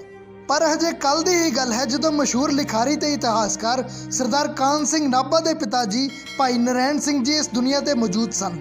ਉਹਨਾਂ ਨੂੰ ਇੱਕ ਓਂਕਾਰ ਤੋਂ ਲੈ ਕੇ ਪੂਰਾ ਸ਼੍ਰੀ ਗੁਰੂ ਗ੍ਰੰਥ ਸਾਹਿਬ ਜੀ ਜ਼ੁਬਾਨੀ ਯਾਦ ਸੀ। ਤੇ ਜੇ ਇੱਕ ਆਮ ਸੁਰਤੀ ਵਾਲਾ ਮਨੁੱਖ ਇੰਨੀ ਸਮਰੱਥਾ ਰੱਖਦਾ ਹੈ ਤਾਂ ਫਿਰ ਇਸ ਦੀਨ ਦੁਨੀਆ ਦੇ ਮਾਲਕ ਸ਼੍ਰੀ ਗੁਰੂ ਗੋਬਿੰਦ ਸਿੰਘ ਜੀ ਲਈ ਇਹ ਕਿੰਨੀ ਕੁ ਵੱਡੀ ਗੱਲ ਸੀ। ਸ਼੍ਰੀ ਆਦਿ ਗ੍ਰੰਥ ਸਾਹਿਬ ਦੀ ਸੰਪਾਦਨਾ ਸੇਵਾ ਸੰਪੂਰਨ ਕਰਨ ਤੋਂ ਬਾਅਦ ਜਦੋਂ ਗੁਰੂ ਗੋਬਿੰਦ ਸਿੰਘ ਜੀ ਦੱਖਣ ਵੱਲ ਚਾਲੇ ਪਾਉਣ ਲੱਗੇ ਤਾਂ ਉਹਨਾਂ ਨੇ ਬਾਬਾ ਦੀਪ ਸਿੰਘ ਜੀ ਨੂੰ ਇੱਥੇ ਦਮਦਮਾ ਸਾਹਿਬ ਰਹਿ ਕੇ ਹੀ ਸਿੱਖੀ ਦਾ ਪ੍ਰਚਾਰ ਕਰਨ ਦਾ ਹੁਕਮ ਦਿੱਤਾ। ਇਸ ਹੁਕਮ ਨੂੰ ਬਾਬਾ ਜੀ ਨੇ ਇੰਨੀ ਦ੍ਰਿੜਤਾ ਨਾਲ ਨਿਭਾਇਆ ਕਿ ਇਸ ਤੋਂ ਬਾਅਦ ਉਹ ਕਦੀ ਆਪਣੇ ਘਰ ਹੀ ਨਹੀਂ ਗਏ ਤੇ ਦਹਾਕਿਆਂ ਤੱਕ ਉੱਥੇ ਰਹਿ ਕੇ ਨਵੀਂ ਪੀੜ੍ਹੀ ਨੂੰ ਗੁਰਬਾਣੀ ਸੰਥਿਆ ਗੁਰਮੁਖੀ ਸਿਖਾਉਣ ਦੇ ਨਾਲ ਸ਼ਸਤਰ ਵਿਦਿਆ ਸਿਖਲਾਈ ਦੀ ਸੇਵਾ ਕਰਦੇ ਰਹੇ। ਇਸ ਦੇ ਨਾਲ ਹੀ 11 ਸਾਲ ਤੱਕ ਲਗਾਤਾਰ 14 ਘੰਟੇ ਲਿਖ ਕੇ ਬਾਬਾ ਜੀ ਨੇ ਸ਼੍ਰੀ ਗੁਰੂ ਗ੍ਰੰਥ ਸਾਹਿਬ ਜੀ ਦੇ 4 ਸਰੂਪ ਤਿਆਰ ਕੀਤੇ ਜੋ ਇੱਕ ਇੱਕ ਕਰਕੇ ਚਾਰੇ ਤਖਤਾਂ ਵਿੱਚ ਭੇਜੇ ਗਏ। ਪਹਿਲਾ ਸਰੂਪ ਜੋ ਸ਼੍ਰੀ ਅਕਾਲ ਤਖਤ ਸਾਹਿਬ ਭੇਜਿਆ ਗਿਆ ਉਹ 2 ਸੇਰ ਸੋਨੇ ਤੋਂ ਸਿਆਹੀ ਤਿਆਰ ਕਰਕੇ ਸੁਨਹਿਰੇ ਅੱਖਰਾਂ 'ਚ ਲਿਖਿਆ ਹੋਇਆ ਸੀ। ਇਸ ਤੋਂ ਇਲਾਵਾ ਬਾਬਾ ਜੀ ਨੇ ਇੱਕ ਸਰੂਪ ਫਾਰਸੀ ਭਾਸ਼ਾ ਵਿੱਚ ਵੀ ਤਿਆਰ ਕੀਤਾ ਸੀ, ਪਰ ਅਫਸੋਸ ਦੀ ਗੱਲ ਹੈ ਕਿ ਉਹ ਸਰੂਪ ਸਾਡੇ ਕੋਲ ਅੱਜ ਨਹੀਂ ਹੈ। ਇਸ ਤੋਂ ਇਲਾਵਾ ਬਾਬਾ ਜੀ ਨੇ ਅਨੇਕਾਂ ਖਜ਼ਾਨਾ ਪੋਥੀਆਂ ਵੀ ਤਿਆਰ ਕੀਤੀਆਂ। ਖਜ਼ਾਨਾ ਪੋਥੀਆਂ ਅੱਜ ਦੇ ਗੁਟਕਾ ਸਾਹਿਬ ਦਾ ਪੁਰਾਣਾ ਵਰਜਨ ਸੀ, ਜਿਨ੍ਹਾਂ ਨੂੰ ਜੰਗਲਾਂ ਪਹਾੜਾਂ ਤੇ ਮਾਰੂਥਲਾਂ ਵਿੱਚ ਭਟਕਣ ਵਾਲੇ ਸਿੰਘ ਕਮਰ ਕੱਸੇ 'ਚ ਹਮੇਸ਼ਾ ਆਪਣੇ ਨਾਲ ਰੱਖਦੇ ਸਨ। ਜਿਵੇਂ ਕਿ ਗੁਰੂ ਸਾਹਿਬਾਨ ਨੇ ਦਮਦਮਾ ਸਾਹਿਬ ਰਹਿਣ ਦਾ ਹੀ ਹੁਕਮ ਦਿੱਤਾ ਸੀ, ਬਾਬਾ ਦੀਪ ਸਿੰਘ ਜੀ ਬਸ ਗਿਣਵੀਂ ਚੁਣਵੀਂ ਵਾਰ ਹੀ ਦਮਦਮਾ ਸਾਹਿਬ ਨੂੰ ਛੱਡ ਕੇ ਗਏ। ਕੁਝ ਕੁ ਇਤਿਹਾਸਿਕ ਸਰੋਤਾਂ 'ਚ ਜ਼ਿਕਰ ਮਿਲਦਾ ਹੈ ਕਿ ਪਹਿਲੀ ਵਾਰ ਉਹ ਦਮਦਮਾ ਸਾਹਿਬ ਨੂੰ ਉਸ ਟਾਈਮ ਛੱਡ ਕੇ ਗਏ ਜਦੋਂ ਉਹਨਾਂ ਨੂੰ ਪਤਾ ਲੱਗਿਆ ਕਿ ਬਾਬਾ ਬੰਦਾ ਸਿੰਘ ਜੀ ਬਹਾਦਰ ਛੋਟੇ ਸਾਹਿਬਜ਼ਾਦਿਆਂ ਨੂੰ ਸ਼ਹੀਦ ਕਰਾਉਣ ਵਾਲੇ ਜ਼ਾਲਮਾਂ ਤੋਂ ਬਦਲਾ ਲੈਣ ਲਈ ਸਰਹੰਦ ਤੇ ਹਮਲਾ ਕਰਨ ਜਾ ਰਹੇ ਹਨ। ਬਾਬਾ ਜੀ ਦੇ ਮਨ ਵਿੱਚ ਤਾਂ ਲੰਬੇ ਸਮੇਂ ਤੋਂ ਹੀ ਇਸ ਗੱਲ ਦਾ ਮਲਾਲ ਸੀ ਕਿ ਗੁਰੂ ਸਾਹਿਬਾਨ ਦਾ ਪੂਰਾ ਪਰਿਵਾਰ ਸ਼੍ਰੀ ਅਨੰਦਪੁਰ ਸਾਹਿਬ ਤੋਂ ਲੈ ਕੇ ਚਮਕੌਰ ਤੇ ਸਰਹੰਦ ਤੱਕ ਇੰਨੀਆਂ ਮੁਸ਼ਕਲਾਂ ਸਹਿੰਦੇ ਹੋਏ ਸ਼ਹੀਦੀਆਂ ਪਾਉਂਦਾ ਰਿਹਾ ਤੇ ਉਹ ਸੁੱਖ ਸ਼ਾਂਤੀ ਨਾਲ ਆਪਣੇ ਘਰੇ ਬੈਠੇ ਰਹੇ। ਇਸ ਜੰਗ ਵਿੱਚ ਬਾਬਾ ਦੀਪ ਸਿੰਘ ਜੀ ਨੇ ਇੱਕ ਅਹਿਮ ਰੋਲ ਅਦਾ ਕੀਤਾ ਸੀ ਤੇ ਇਸ ਜੰਗ ਵਿੱਚ ਉਹਨਾਂ ਦਾ ਇੱਕ ਦੰਦ ਵੀ ਟੁੱਟਿਆ ਸੀ। ਇਸ ਗੱਲ ਦਾ ਜ਼ਿਕਰ ਵੀ ਸਾਨੂੰ ਇਤਿਹਾਸਿਕ ਸਰੋਤਾਂ ਵਿੱਚ ਮਿਲਦਾ ਹੈ। ਤੇ ਆਓ ਹੁਣ ਗੱਲ ਕਰਦੇ ਹਾਂ ਬਾਬਾ ਦੀਪ ਸਿੰਘ ਜੀ ਦੇ ਜੀਵਨ ਦੀ ਅੰਤਿਮ ਜੰਗ ਦੀ, ਉਹਨਾਂ ਦੀ ਸ਼ਹਾਦਤ ਦੀ।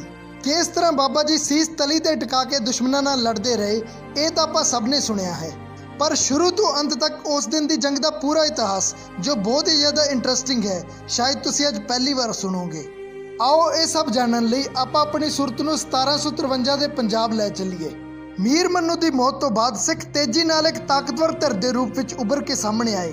ਮੀਰ ਮੰਨੂ ਉਹੀ ਸੀ ਜਿਨੇ ਸਿੰਘਾਂ ਦੇ ਜਨਤਕ ਕਤਲੇਆਮ ਦਾ ਹੁਕਮ ਜਾਰੀ ਕੀਤਾ ਸੀ ਕਿ ਜਿੱਥੇ ਕਿਤੇ ਵੀ ਗੁਰੂ ਨਾਨਕ ਨੂੰ ਮੰਨਣ ਵਾਲਾ ਸਿੱਖ ਦਿਸਦਾ ਹੈ, ਤੁਰੰਤ ਉਸ ਦਾ ਸਿਰ ਕਲਮ ਕਰ ਦਿਓ। ਜਿਨੇ ਛੋਟੇ-ਛੋਟੇ ਬੱਚਿਆਂ ਦੇ ਟੋਟੇ ਕਰਵਾ ਕੇ ਉਹਨਾਂ ਦੇ ਹਾਰ ਬਣਾ ਕੇ ਮਾਵਾਂ ਦੇ ਗਲਾਂ ਵਿੱਚ ਪਵਾਏ ਸਨ। ਤੇ ਇਹ ਪਾਪੀ ਮਰਿਆ ਕਿਵੇਂ? ਇੱਕ ਜੰਗ ਦੇ ਦੌਰਾਨ ਸਿੰਘ ਜੰਗਲ ਵਿੱਚ ਲੁਕੇ ਹੋਏ ਸਨ ਤੇ ਇਹ ਜ਼ਾਲਮ ਆਪਣੀ ਫੌਜ ਦੇ ਨਾਲ ਉਹਨਾਂ ਨੂੰ ਲੱਭ ਰਿਹਾ ਸੀ ਕਿ ਅਚਾਨਕ ਸਿੰਘਾਂ ਨੇ ਇੱਕ ਜ਼ੋਰਦਾਰ ਜਕਾਰਾ ਲਾ ਦਿੱਤਾ। ਕੁਝ ਸਰੋਤਾਂ ਵਿੱਚ ਮਿਲਦਾ ਹੈ ਕਿ ਬੰਦੂਕ ਨਾਲ ਫਾਇਰ ਕੀਤਾ। ਜ਼ੋਰਦਾਰ ਆਵਾਜ਼ ਨਾਲ ਮੀਰ ਮੰਨੂ ਦਾ ਘੋੜਾ ਇੰਨਾ ਜ਼ਿਆਦਾ ਡਰ ਗਿਆ ਕਿ ਉਸਨੇ ਅਚਾਨਕ ਭੱਜਣਾ ਸ਼ੁਰੂ ਕਰ ਦਿੱਤਾ। ਅਚਾਨਕ ਭੱਜਣ ਨਾਲ ਮੀਰ ਮੰਨੂ ਸੰਭਲ ਨਹੀਂ ਪਾਇਆ ਤੇ ਉਸ ਦਾ ਪੈਰ ਘੋੜੇ ਦੇ ਰਕਾਬ ਵਿੱਚ ਅੜ ਗਿਆ। ਮੀਰ ਮੰਨੂ ਨੂੰ ਘਸੀੜਦਾ ਹੋਇਆ ਘੋੜਾ ਜਿਉਂ ਭੱਜਿਆ ਕਾਫੀ ਚਿਰ ਤੱਕ ਉਸਨੇ ਰੁਕ ਕੇ ਸਾਹ ਨਹੀਂ ਲਿਆ ਤੇ ਜਦੋਂ ਤੱਕ ਰੁਕਿਆ ਉਦੋਂ ਤੱਕ ਪੱਥਰਾਂ ਤੇ ਵੱਜ ਕੇ ਮੀਰ ਮੰਨੂ ਦਾ ਸਿਰ ਪਾਟ ਗਿਆ ਸੀ ਤੇ ਉਸ ਦੀ ਦਰਦਨਾਕ ਮੌਤ ਹੋ ਚੁੱਕੀ ਸੀ। ਉਹ ਅਬਦਾਲੀ ਦਾ ਭਾਰਤ ਤੇ ਹਮਲਿਆਂ ਦਾ ਦੌਰ ਸੀ। ਅਬਦਾਲੀ ਭਾਰਤ ਚੋਂ ਗੱਡਿਆਂ ਦੇ ਗੱਡੇ ਸੋਨਾ ਚਾਂਦੀ ਹੀਰੇ ਤੇ ਔਰਤਾਂ ਨੂੰ ਚੁੱਕ ਕੇ ਲਿਆਉਂਦਾ, ਪਰ ਹਰ ਵਾਰ ਸਿੱਖ ਉਸ ਨੂੰ ਘੇਰ ਲੈਂਦੇ, ਉਸ ਨੂੰ ਹੌਲਾ ਕਰਕੇ ਧੀਆਂ ਭੈਣਾਂ ਨੂੰ ਛੁਡਾ ਕੇ ਵਾਪਸ ਭੇਜਦੇ। ਆਪਣੇ ਚੌਥੇ ਹੱਲੇ ਦੌਰਾਨ ਸਿੱਖਾਂ ਤੋਂ ਤੰਗ ਆ ਚੁੱਕੇ ਅਬਦਾਲੀ ਨੇ ਲਾਹੌਰ ਦੇ ਹਾਕਮ ਨੂੰ ਪੁੱਛਿਆ ਕਿ ਇਹ ਕੌਣ ਹਨ ਕਿ ਮੈਂ ਇੱਕ ਵਾਰੀ ਮਰਹੱਟਿਆਂ ਦਾ ਲੱਕ ਤੋੜਿਆ ਸੀ, ਉਹ ਦੁਬਾਰਾ ਅੱਜ ਤੱਕ ਉੱਠ ਨਹੀਂ ਸਕੇ। ਇਹ ਲੋਕ ਭਲਾ ਕੌਣ ਹਨ ਜਿਨ੍ਹਾਂ ਨੇ ਮੇਰੀ ਨੱਕ 'ਚ ਦਮ ਕੀਤਾ ਹੋਇਆ ਹੈ? ਅੱਗੋਂ ਜਵਾਬ ਮਿਲਿਆ ਕਿ ਇਹ ਸਿੱਖ ਹਨ। ਅਸੀਂ ਵੱਢਦੇ ਥੱਕ ਗਏ ਪਰ ਇਹ ਖਤਮ ਨਹੀਂ ਹੁੰਦੇ। ਇਹਨਾਂ ਦੇ ਰਹਿਬਰ ਨੇ ਇਹਨਾਂ ਨੂੰ ਆਬੇ ਹਯਾਤ, ਇੱਕ ਇਹੋ ਜਿਹਾ ਸਰੋਵਰ ਦਿੱਤਾ ਹੈ ਕਿ ਅੱਧਾ ਵੱਡਿਆ ਸਿੱਖ ਵੀ ਜੇ ਉਹਦੇ ਵਿੱਚ ਜਾ ਕੇ ਚੁੱਭੀ ਲਾ ਲਵੇ ਤਾਂ ਉਹ ਨਵਾਂ ਨਰੋਇਆ ਹੋ ਉੱਠਦਾ ਹੈ। ਅਬਦਾਲੀ ਨੇ ਕਾਬੁਲ ਵੱਲ ਮੁੜਦਿਆਂ ਆਪਣੇ ਪੁੱਤਰ ਤੈਮੂਰ ਨੂੰ ਲਾਹੌਰ ਦਾ ਤੇ ਜਹਾਨ ਖਾਨ ਨੂੰ ਅੰਮ੍ਰਿਤਸਰ ਦਾ ਸੂਬੇਦਾਰ ਥਾਪ ਕੇ ਕਿਹਾ ਕਿ ਤੁਹਾਨੂੰ ਖੁੱਲੀ ਛੁੱਟੀ ਹੈ, ਜੋ ਮਰਜ਼ੀ ਕਰੋ, ਬਸ ਮੈਨੂੰ ਇਸ ਦੁਨੀਆ ਤੋਂ ਇਹ ਸਿੱਖ ਖਤਮ ਚਾਹੀਦੇ ਹਨ ਤੇ ਸਭ ਤੋਂ ਪਹਿਲਾਂ ਜਾਓ ਤੇ ਉਸ ਸਰੋਵਰ ਦਾ ਕੁਝ ਕਰੋ। ਇਸ ਹੁਕਮ ਦੀ ਤਾਮੀਲ ਕਰਦਿਆਂ ਇੱਕ ਵਾਰ ਫੇਰ ਸਿੱਖਾਂ ਦੇ ਤਸ਼ੱਦਦ ਸ਼ੁਰੂ ਹੋ ਗਈ। ਜ਼ਾਲਮਾਂ ਨੇ ਦਰਬਾਰ ਸਾਹਿਬ ਅੰਮ੍ਰਿਤਸਰ ਤੇ ਹਮਲਾ ਕਰਕੇ ਪਵਿੱਤਰ ਇਮਾਰਤ ਨੂੰ ਢਹਿ ਢੇਰੀ ਕਰ ਦਿੱਤਾ ਤੇ ਸਰੋਵਰ ਨੂੰ ਮਿੱਟੀ ਦੇ ਗੰਦ ਨਾਲ ਪੂਰ ਦਿੱਤਾ। ਉਸ ਸਮੇਂ ਤੱਕ ਬਾਬਾ ਦੀਪ ਸਿੰਘ ਜੀ ਦੀ ਉਮਰ 75 ਸਾਲ ਦੀ ਹੋ ਚੁੱਕੀ ਸੀ ਤੇ ਜਦੋਂ ਇਹ ਖਬਰ ਇਸ ਬਜ਼ੁਰਗ ਸੂਰਮੇ ਤੱਕ ਪਹੁੰਚੀ ਤਾਂ ਗੁੱਸੇ ਨਾਲ ਉਹਨਾਂ ਦੀਆਂ ਅੱਖਾਂ ਲਾਲ ਹੋ ਗਈਆਂ, ਡੋਲੇ ਫੜਕਣ ਲੱਗ ਪਏ। ਤੇ ਫੜਕਦੇ ਵੀ ਕਿਉਂ ਨਾ, ਉਹਨਾਂ ਨੇ ਸਾਡੇ ਪੰਥ ਦੀ ਧੁਰੀ, ਸਾਡੇ ਕੇਂਦਰ ਨੂੰ ਬੇਅਦਬ ਕੀਤਾ ਸੀ, ਜਿਹਦੀ ਇੱਕ ਇੱਟ ਸਾਡੇ ਗੁਰੂ ਸਾਹਿਬਾਨਾਂ ਨੇ ਆਪ ਖਲੋ ਕੇ ਇੰਨੀ ਰੀਝ ਨਾਲ ਲਵਾਈ ਸੀ। ਤੁਰੰਤ ਬਾਬਾ ਜੀ ਦਮਦਮਾ ਸਾਹਿਬ ਤੋਂ ਰਵਾਨਾ ਹੋ ਗਏ। ਇਸ ਸਮੇਂ ਉਹਨਾਂ ਦੇ ਨਾਲ ਸਿਰਫ ਗਿਣਤੀ ਦੇ 8 ਸਿੰਘ ਹੀ ਸਨ। ਪਿੰਡ ਢਿੰਡੋਰਾ ਫੇਰ ਦਿੱਤਾ ਗਿਆ ਕਿ ਜਿਹੜੇ ਸਿੰਘ ਸ਼੍ਰੀ ਹਰਿਮੰਦਰ ਸਾਹਿਬ ਦੀ ਬੇਅਦਬੀ ਦਾ ਬਦਲਾ ਲੈਣਾ ਚਾਹੁੰਦੇ ਹਨ, ਜਿਨ੍ਹਾਂ ਦੇ ਮਨ ਵਿੱਚ ਸੱਚਮੁੱਚ ਗੁਰੂ ਘਰ ਪ੍ਰਤੀ ਦਰਦ ਹੈ, ਉਹ ਆਪਣੇ ਪਰਿਵਾਰ ਦਾ ਮੋਹ ਛੱਡਣ ਤੇ ਸ਼ਸਤਰ ਚੁੱਕ ਕੇ ਸਾਡੇ ਨਾਲ ਆ ਕੇ ਖਲੋਣ। ਸਿੰਘ ਜੁੜਦੇ ਗਏ ਤੇ ਜਦੋਂ ਤੱਕ ਬਾਬਾ ਜੀ ਤਰਨਤਾਰਨ ਸਾਹਿਬ ਪਹੁੰਚੇ ਤਾਂ ਨਾਲ ਦੇ ਸਿੰਘਾਂ ਦੀ ਗਿਣਤੀ 4000 ਤੋਂ ਟੱਪ ਚੁੱਕੀ ਸੀ। ਇਹ ਉਹ ਦੌਰ ਸੀ ਜਦੋਂ ਸੱਚਮੁੱਚ ਸਿੱਖਾਂ ਦੇ ਮਨ ਵਿੱਚ ਗੁਰੂ ਘਰ ਪ੍ਰਤੀ ਦਰਦ ਸੀ।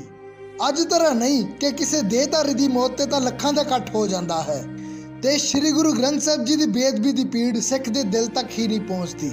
ਤਰਨਤਾਰਨ ਨੇੜੇ ਇਸ ਜੱਥੇ ਨੇ ਰਾਤ ਦਾ ਪੜਾਅ ਕੀਤਾ ਤੇ ਸਵੇਰੇ ਤੁਰਨ ਤੋਂ ਪਹਿਲਾਂ ਸ਼ਹਿਰ ਦੇ ਬਾਹਰ ਜਾ ਕੇ ਬਾਬਾ ਜੀ ਨੇ ਆਪਣੇ ਖੰਡੇ ਨਾਲ ਇੱਕ ਲਕੀਰ ਖਿੱਚ ਦਿੱਤੀ ਤੇ ਗੱਜ ਕੇ ਆਖਿਆ ਕਿ ਤੁਹਾਡੇ ਕੋਲ ਹਜੇ ਵੀ ਮੌਕਾ ਹੈ।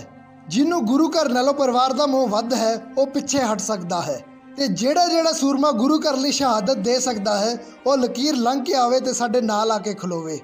ਜਿਹੜੇ ਦਰਦੀ ਸਿੰਘ ਘਰੋਂ ਹੀ ਹਰਿਮੰਦਰ ਸਾਹਿਬ ਨੂੰ ਆਜ਼ਾਦ ਕਰਾਉਣ ਦਾ ਮਨ ਵਿੱਚ ਧਾਰ ਕੇ ਆਏ ਸਨ, ਉਹ ਭਲਾ ਇੱਥੇ ਆ ਕੇ ਪਿੱਛੇ ਕਿਵੇਂ ਹਟ ਜਾਂਦੇ? ਸਾਰੇ ਦੇ ਸਾਰੇ 4000 ਸਿੰਘਾਂ ਨੇ ਲਕੀਰ ਪਾਰ ਕਰ ਲਈ। ਇਸ ਥਾਂ ਤੇ ਅੱਜ ਗੁਰਦੁਆਰਾ ਲਕੀਰ ਸਾਹਿਬ ਸੁਸ਼ੋਭਿਤ ਹੈ।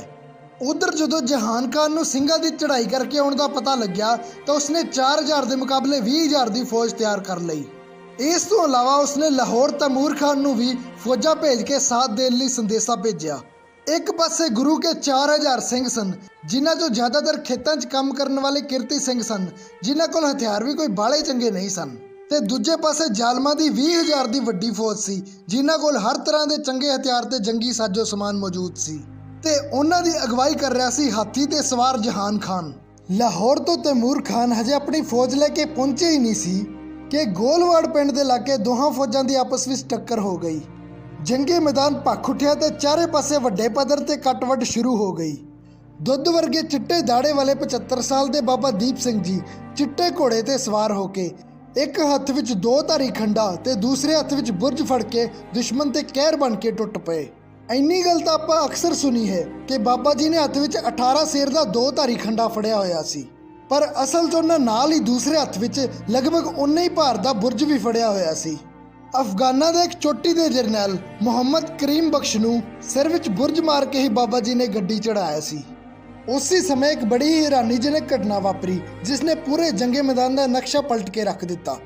ਇੱਕ ਗੁਰੂ ਕਾ ਪਿਆਰਾ ਬਹਾਦਰ ਸਿੰਘ, ਜਿਹਦਾ ਨਾਮ ਇਤਿਹਾਸ ਵਿੱਚ ਭਾਈ ਲక్ష్మణ ਸਿੰਘ ਕਰਕੇ ਆਉਂਦਾ ਹੈ, ਆਪਣੇ ਘੋੜੇ ਤੇ ਸਵਾਰ ਕਾਫੀ ਸਮੇਂ ਤੋਂ ਕੁਝ ਉਡੀਕ ਰਿਹਾ ਸੀ।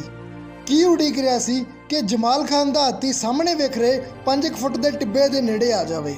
ਲਗਭਗ 1.5 ਘੰਟੇ ਦੀ ਉਡੀਕ ਤੋਂ ਬਾਅਦ ਜਦੋਂ ਹਾਥੀ ਟਿੱਬੇ ਦੇ ਨੇੜੇ ਆਇਆ ਤਾਂ ਲక్ష్మణ ਸਿੰਘ ਨੇ ਤੂਫਾਨੀ ਅੰਦਾਜ਼ ਵਿੱਚ ਘੋੜਾ ਭਜਾ ਕੇ ਟਿੱਬੇ ਦੇ ਉੱਤੋਂ ਛਾਲ ਮਰਾ ਦਿੱਤੀ। ਘੋੜਾ ਜਦੋਂ ਛਾਲ ਮਾਰ ਕੇ ਹਾਥੀ ਦੇ ਕੋਲੋਂ ਲੰਘਿਆ ਤਾਂ ਇਸ ਗੁਰੂ ਕੇ ਲਾਲ ਨੇ ਆਪਣੀ ਤੇਗ ਚਲਾਈ ਤੇ ਜਹਾਨ ਖਾਨ ਦਾ ਸਿਰ ਧੌਣ ਨਾਲੋਂ ਜੁਦਾ ਹੋ ਕੇ ਜ਼ਮੀਨ ਤੇ ਜਾ ਡਿੱਗਿਆ। ਉਹਨਾਂ ਸਮਿਆਂ ਵਿੱਚ ਜੰਗਾਂ ਜਰਨੈਲਾਂ ਦੇ ਸਿਰ ਤੇ ਹੀ ਲੜੀਆਂ ਜਾਂਦੀਆਂ ਸਨ ਤੇ ਜਿਉਂ ਹੀ ਜਰਨੈਲ ਦਾ ਸਿਰ ਜਾ ਕੇ ਜ਼ਮੀਨ ਤੇ ਡਿੱਗਾ, ਦੁਸ਼ਮਣ ਧਿਰ ਵਿੱਚ ਭਗਦੜ ਮਚ ਗਈ। ਉਹ ਸਾਰੇ ਦੇ ਸਾਰੇ ਪੁੱਠੇ ਪੈਰ ਲਾਹੌਰ ਵੱਲ ਭੱਜਣ ਲੱਗ ਪਏ। ਸਿੰਘਾਂ ਨੇ ਮੈਦਾਨ ਫਤਿਹ ਕਰ ਲਿਆ। ਜਕਾਰਿਆਂ ਦੀ ਗੂੰਜ ਨਾਲ ਅਸਮਾਨ ਹਿੱਲ ਗਿਆ ਤੇ ਉਹਨਾਂ ਨੇ ਤੇਜ਼ੀ ਨਾਲ ਹਰਮੰਦਰ ਸਾਹਿਬ ਵੱਲ ਵਧਣਾ ਜਾਰੀ ਰੱਖਿਆ। ਉਧਰੋਂ ਜਿਹੜੇ ਸਿਪਾਹੀ ਹਾਰ ਕੇ ਲਾਹੌਰ ਵੱਲ ਵਾਪਸ ਜਾ ਰਹੇ ਸਨ, ਰਸਤੇ ਵਿੱਚ ਉਹਨਾਂ ਨੂੰ ਤੈਮੂਰ ਦੀ ਅਗਵਾਈ ਵਿੱਚ ਲਾਹੌਰ ਤੋਂ ਆਉਂਦੀ ਫੌਜ ਮਿਲ ਗਈ। ਸਖਤੀ ਦਿਖਾਉਂਦੇ ਹੋਏ ਤੈਮੂਰ ਨੇ ਉਹਨਾਂ ਨੂੰ ਆਪਣੀ ਫੌਜ ਵਿੱਚ ਰਲਾ ਲਿਆ ਤੇ ਦੁਬਾਰਾ ਜੰਗੇ ਮੈਦਾਨ ਵੱਲ ਵਧਣਾ ਸ਼ੁਰੂ ਕਰ ਦਿੱਤਾ। ਤੇ ਹੁਣ ਇੱਕ ਵਾਰ ਫਿਰ ਦੋਵੇਂ ਧਿਰਾਂ ਰਣਤੱਤੇ ਵਿੱਚ ਭਿੜ ਚੁੱਕੀਆਂ ਸਨ।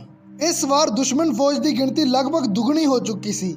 ਸਿੰਘਾਂ ਲਈ ਇੰਨੀ ਵੱਡੀ ਫੌਜ ਨਾਲ ਨਿਪਟਣਾ ਬਹੁਤ ਔਖਾ ਹੋ ਰਿਹਾ ਸੀ, ਪਰ ਬਾਬਾ ਦੀਪ ਸਿੰਘ ਜੀ ਹਜੇ ਵੀ ਦੁਸ਼ਮਣਾਂ ਦੇ ਆਉ ਲਾਉਂਦੇ ਹੋਏ ਅੱਗੇ ਵਧ ਰਹੇ ਸਨ ਕਿ ਅਚਾਨਕ ਇੱਕ ਵਾਰ ਆ ਕੇ ਸਿੱਧਾ ਉਹਨਾਂ ਦੇ ਘੋੜੇ ਦੀ ਧੌਣ ਤੇ ਵੱਜਾ। ਘੋੜਾ ਬੁਰੀ ਤਰ੍ਹਾਂ ਜ਼ਖਮੀ ਹੋ ਗਿਆ ਤੇ ਕੁਝ ਦੇਰ ਤੜਪਣ ਤੋਂ ਬਾਅਦ ਅਗਲੀ ਦੁਨੀਆ ਦਾ ਵਾਸੀ ਹੋ ਗਿਆ। ਹੁਣ ਬਾਬਾ ਜੀ ਪੈਦਲ ਹੀ ਦੁਸ਼ਮਣਾਂ ਦੇ ਆਉ ਲਾਉਂਦੇ ਹੋਏ ਜੰਗੇ ਮੈਦਾਨ ਵਿੱਚ ਅੱਗੇ ਵਧ ਰਹੇ ਸਨ ਕਿ ਅਚਾਨਕ ਇੱਕ ਅਫਗਾਨੀ ਸੂਰਮੇ ਦੀ ਨਜ਼ਰ ਉਹਨਾਂ ਤੇ ਪਈ। ਉਸਨੇ ਸੋਚਿਆ ਕਿ ਜਿਸ ਤਰ੍ਹਾਂ ਬਾਬਾ ਜੀ ਉਹਨਾਂ ਦੇ ਫੌਜੀਆਂ ਨੂੰ ਗਾਜਰ ਮੂਲੀ ਵਾਂਗ ਵੱਢਦੇ ਹੋਏ ਅੱਗੇ ਵਧ ਰਹੇ ਹਨ, ਕਿਤੇ ਸਾਡੀ ਫੌਜ ਨੂੰ ਮਹਿੰਗਾ ਹੀ ਨਾ ਪੈ ਜਾਵੇ। ਉਸ ਬਹਾਦਰ ਜਰਨੈਲ ਨੇ ਗੂੰਜ ਦੀ ਆਵਾਜ਼ ਵਿੱਚ ਬਾਬਾ ਜੀ ਨੂੰ ਵੰਗਾਰਿਆ ਤੇ ਇਕੱਲੇ ਨਾਲ ਇਕੱਲਾ ਮੁਕਾਬਲਾ ਕਰਨ ਦਾ ਸੱਦਾ ਦਿੱਤਾ। ਹੁਣ ਦੋਵੇਂ ਬਹਾਦਰ ਸੂਰਮੇ ਰਣਤੱਤੇ ਵਿੱਚ ਇੱਕ ਦੂਸਰੇ ਨਾਲ ਖੰਡਾ ਖੜਕਾ ਰਹੇ ਸਨ। ਇੱਕ ਪਾਸੇ ਸੀ 75 ਸਾਲ ਦੇ ਬਜ਼ੁਰਗ ਬਾਬਾ ਦੀਪ ਸਿੰਘ ਜੀ ਤੇ ਦੂਸਰੇ ਪਾਸੇ ਸੀ 35 ਸਾਲ ਦਾ ਜਵਾਨ ਯੋਧਾ ਅਯਾਨ ਖਾਨ। ਕਾਫੀ ਚਿਰ ਤੱਕ ਦੋਹਾਂ ਵਿੱਚ ਜ਼ਬਰਦਸਤ ਲੜਾਈ ਚੱਲਦੀ ਰਹੀ, ਪਰ ਕੋਈ ਸਿੱਟਾ ਨਾ ਨਿਕਲਿਆ। ਅੰਤ ਇੱਕ ਇਹੋ ਜਿਹਾ ਪਲ ਆਇਆ ਜਦੋਂ ਦੋਵਾਂ ਸੂਰਮਿਆਂ ਨੇ ਬਿਲਕੁਲ ਇੱਕੋ ਸਮੇਂ ਤੇ ਇੱਕ ਦੂਸਰੇ ਤੇ ਵਾਰ ਕੀਤਾ। ਇਸ ਸਾਂਝੇ ਵਾਰ ਵਿੱਚ ਦੋਹਾਂ ਜਰਨੈਲਾਂ ਦਾ ਸਿਰ ਸਰੀਰ ਤੋਂ ਅੱਡ ਹੋ ਕੇ ਜ਼ਮੀਨ ਤੇ ਜਾ ਡਿੱਗਿਆ। ਬਾਬਾ ਜੀ ਦਾ ਸੀਸ ਜ਼ਮੀਨ ਤੇ ਡਿੱਗਿਆ ਵੇਖ ਇੱਕ ਸਿੰਘ ਨੇ ਭਾਵੁਕ ਹੋ ਕੇ ਬਚਨ ਕੀਤਾ ਕਿ ਬਾਬਾ ਜੀ, ਤੁਸੀਂ ਤਾਂ ਅਰਦਾਸ ਵਿੱਚ ਬਚਨ ਕਰਕੇ ਤੁਰੇ ਸੋ ਕਿ ਤੁਸੀਂ ਹਰਮੰਦਰ ਸਾਹਿਬ ਨੂੰ ਆਜ਼ਾਦ ਕਰਾ ਕੇ ਉੱਥੇ ਪਰਤੋਗੇ, ਪਰ ਤੁਸੀਂ ਤਾਂ ਸ਼ਹੀਦ ਹੋ ਚੁੱਕੇ ਹੋ। ਇਹ ਬਚਨ ਅਧੂਰਾ ਹੀ ਰਹਿ ਜਾਊਗਾ। ਇਹ ਸੁਣ ਕੇ ਬਾਬਾ ਜੀ ਦਾ ਸਰੀਰ ਇੱਕ ਵਾਰ ਫੇਰ ਹਰਕਤ ਵਿੱਚ ਆ ਗਿਆ। ਉਹਨਾਂ ਉੱਠ ਕੇ ਆਪਣਾ ਸਰੀਰ ਖੱਬੀ ਤਲੀ ਤੇ ਧਰ ਲਿਆ ਤੇ ਸੱਜੇ ਹੱਥ ਵਿੱਚ ਫੜੇ ਖੰਡੇ ਨਾਲ ਦੁਸ਼ਮਣਾਂ ਦੇ ਆਉ ਲਾਉਂਦੇ ਹੋਏ ਇੱਕ ਵਾਰ ਫੇਰ ਅੱਗੇ ਵਧਣ ਲੱਗ ਪਏ। ਜਦੋਂ ਅਫਗਾਨ ਫੌਜੀਆਂ ਨੇ ਇਹ ਵੇਖਿਆ ਕਿ ਜਿਉਂਦੇ ਤੱਕ ਹੀ ਇਹ ਸਿੱਖ ਤਾਂ ਮਰਨ ਤੋਂ ਬਾਅਦ ਵੀ ਲੜੀ ਜਾ ਰਹੇ ਹਨ, ਉਹ ਲੱਤੇ ਹੋਏ ਸੀਸ ਵਾਲੇ ਸਰੀਰ ਨੂੰ ਤੁਰਦਾ ਵੇਖ ਕੇ ਇੰਨੇ ਘਬਰਾ ਗਏ ਕਿ ਆਪਣੇ ਹਥਿਆਰ ਸੁੱਟ ਕੇ ਭੱਜ ਖਲੋਤੇ। ਬਾਬਾ ਜੀ ਦਾ ਸੀਸ ਤੇ ਸਰੀਰ ਦੋਹਾਂ ਚੋਂ ਲਹੂ ਦੀਆਂ ਧਾਰਾਂ ਵਗ ਰਹੀਆਂ ਸਨ। ਸਰੀਰ ਪੂਰਾ ਲਹੂ ਨਾਲ ਭਿੱਜ ਚੁੱਕਿਆ ਸੀ, ਪਰ ਦਰਬਾਰ ਸਾਹਿਬ ਪਹੁੰਚਣ ਤੱਕ ਉਹਨਾਂ ਨੇ ਤੁਰਨਾ ਜਾਰੀ ਰੱਖਿਆ ਤੇ ਆਖਿਰਕਾਰ ਪਰਿਕਰਮਾ 'ਚ ਪਹੁੰਚ ਕੇ ਆਪਣਾ ਸੀਸ ਗੁਰੂ ਨੂੰ ਭੇਟ ਕਰਕੇ ਹਰਮੰਦਰ ਸਾਹਿਬ ਨੂੰ ਆਜ਼ਾਦ ਕਰਾਉਣ ਦਾ ਆਪਣਾ ਵਚਨ ਪੂਰਾ ਕਰਨ ਤੋਂ ਬਾਅਦ ਹੀ ਬਾਬਾ ਜੀ ਸ਼ਹੀਦ ਹੋਏ। ਕੁਝ ਲੋਕ ਇਸ ਗੱਲ ਤੇ ਤਰਕ ਕਰਦੇ ਹਨ ਕਿ ਬਾਬਾ ਜੀ ਦਾ ਸੀਸ ਧੌਣ ਤੇ ਫੱਟ ਵੱਜਣ ਨਾਲ ਇੱਕ ਪਾਸੇ ਉਲਰ ਗਿਆ ਸੀ, ਨਾ ਕਿ ਬਿਲਕੁਲ ਹੀ ਅੱਡ ਹੋ ਗਿਆ ਸੀ, ਤੇ ਉਹਨਾਂ ਨੇ ਵਾਪਸ ਆਪਣੇ ਹੱਥ ਨਾਲ ਸੀਸ ਨੂੰ ਜਗ੍ਹਾ ਤੇ ਟਿਕਾ ਲਿਆ ਸੀ। ਕਮਾਲ ਦੀ ਗੱਲ ਹੈ ਨਾ ਕਿ ਦੂਜੇ ਧਰਮਾਂ ਵਾਲੇ ਜਦੋਂ ਆਪਣੇ ਇਤਿਹਾਸ ਤੇ ਵੀ ਸੀਰੀਅਲ ਬਣਾ ਕੇ ਟੀਵੀ ਤੇ ਦਿਖਾਉਂਦੇ ਹਨ ਤਾਂ ਆਪਾਂ ਬੜੇ ਚਾਅ ਨਾਲ ਵੇਖਦੇ ਹਾਂ ਤੇ ਆਪਣੇ ਇਤਿਹਾਸ ਤੇ ਵੀ ਆਪਾਂ ਤਰਕ ਕਰਨ ਤੋਂ ਬਾਜ਼ ਨਹੀਂ ਆਉਂਦੇ। ਮੈਂ ਕਹਿੰਦਾ ਜੇ ਇੱਕ ਪਲ ਲਈ ਮੰਨ ਵੀ ਲਈਏ ਕਿ ਸੀਸ ਅੱਡ ਨਹੀਂ ਹੋਇਆ ਸੀ, ਇੱਕ ਪਾਸੇ ਨੂੰ ਉਲਰ ਗਿਆ ਸੀ ਤੇ ਬਾਬਾ ਜੀ ਨੇ ਹੱਥ ਨਾਲ ਉਸ ਨੂੰ ਵਾਪਸ ਟਿਕਾ ਲਿਆ, ਤਾਂ ਵੀ ਕੀ ਇਹ ਤੁਹਾਨੂੰ ਕੋਈ ਮਾਮੂਲੀ ਗੱਲ ਲੱਗਦੀ ਹੈ?